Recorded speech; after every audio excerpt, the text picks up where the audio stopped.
You know, gamers, for months now I've been saying that Wonderlands is going to be amazing, and I've heard the same thing every time I say that. Well, yeah bro, but there's gonna be no endgame. Well, today we can finally put those rumors to rest, because we have got confirmation now from Tiny Tina's Wonderlands themselves that there is going to be endgame in Wonderlands at launch, and it's going to be called the Chaos Chamber. You may remember that a while ago I fantasized about a piece of endgame in Wonderlands which would be similar to some kind of procedurally generated dungeon. And I can't believe it, I kind of predicted it here, because that's basically what the Chaos Chamber is. I've got a statement here from Wonderlands that says, within the mythical Chaos Chamber is an ever-shifting portal to randomized dungeons full of unique variables, enemies, and methods to make your run more or less challenging. It says that the Chaos Chamber takes around 20 to 30 minutes to complete per run on average, and in every single run,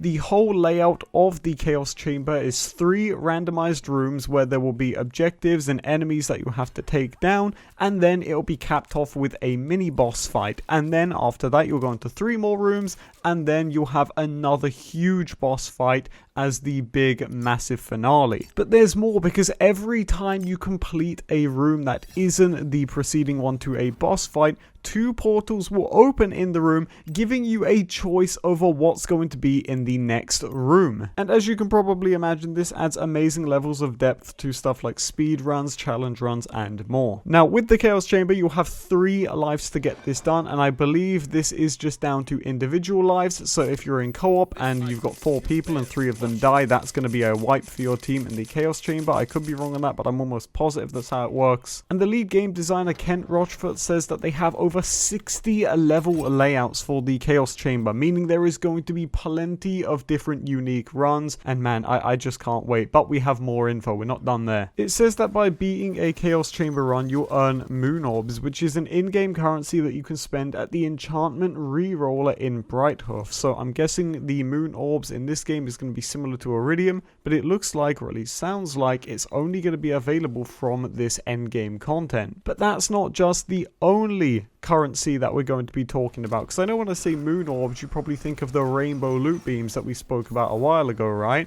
Well, that's actually not it at all. The rainbow beams is something called crystals. Every time that you are done with a room, a crystalline rainbow glowing die is going to spawn, and you'll be able to break that to give you a bunch of crystals, which is amazing. Now, in terms of how many crystals you're going to be able to get, that's all determined by your difficulty in the Chaos Chamber. And you can also get these crystals by doing various side objectives too. Like in the gameplay, you can see in the background from the trailer, there is these optional objectives that can be completed in order to get you even more crystals. Now, in terms of the difficulty system for the Chaos Chamber, there is blessings and curses. Now, this is going to be a really crucial part to modifying the experience and fine-tuning it to how you want it to be. So when it comes to blessings, these are just straightforward buffs that you can pay for with your crystals to help you on your run. So during your run, you might come across one of these altars that you can give the crystals to, and that might make the rest of the run a lot easier for you. And you could get buffs like crit chance or crit damage, movement speed, melee speed, just a bunch of different things which might help you out on your run. Think mayhem modifiers, but actually good.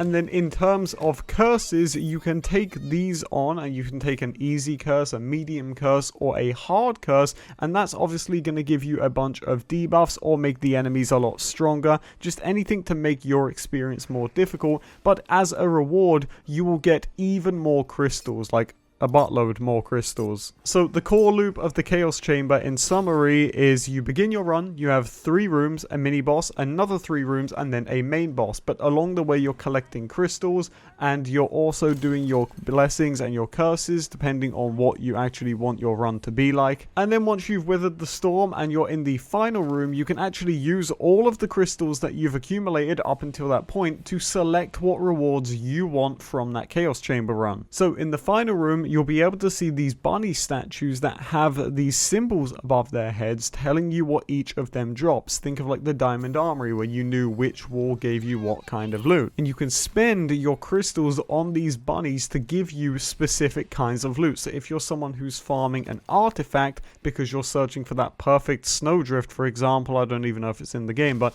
you know, you get the point. You're farming for that one artifact, but it's so hard to get from a certain boss, or maybe it's a world drop, then you can actually spend your crystals at these bunnies to make it easier to target that specific farm. And what's important to note with this is that in terms of collecting crystals and spending them on your Chaos Chamber runs, the crystals are lost the moment that run is cancelled or ended for whatever reason. So you've got to spend them while you're in that run, so it's just up to you to decide what you want to spend them on. And then to top it off, a brand new implementation, which I don't think we've ever truly seen to this degree in a Borderlands game before, is the victory screen. So in a nutshell, every time you finish a run of Chaos Chamber, you're going to get that victory screen show up, and it's going to show you stuff like what curses you had, what blessings you took, how many crystals you had, the offense and defense stats, and maybe it's going to be your weapon damage or spell damage, your total melee damage that you did. And this is going to be really handy for speedruns, because you'll be able to compare stats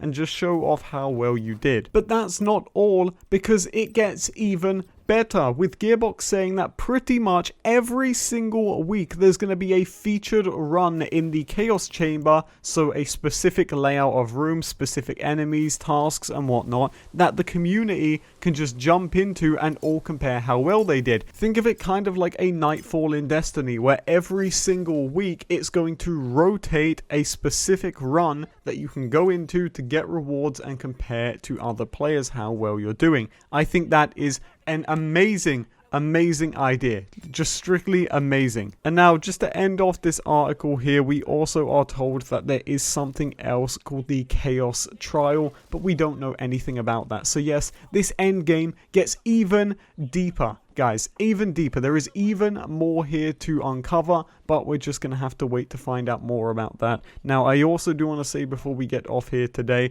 that I did not cover everything in this video. There is more in this article if you want to go and read it. I will have a link to it in the description down below. But thank you guys so much for watching. I hope this answers your prayers and your concerns about having endgame in Wonderlands. It looks like not only are we going to have endgame, we're going to have a lot of endgame. So thank you guys so much for watching. I really hope you enjoyed, and I'll see you all in the next one.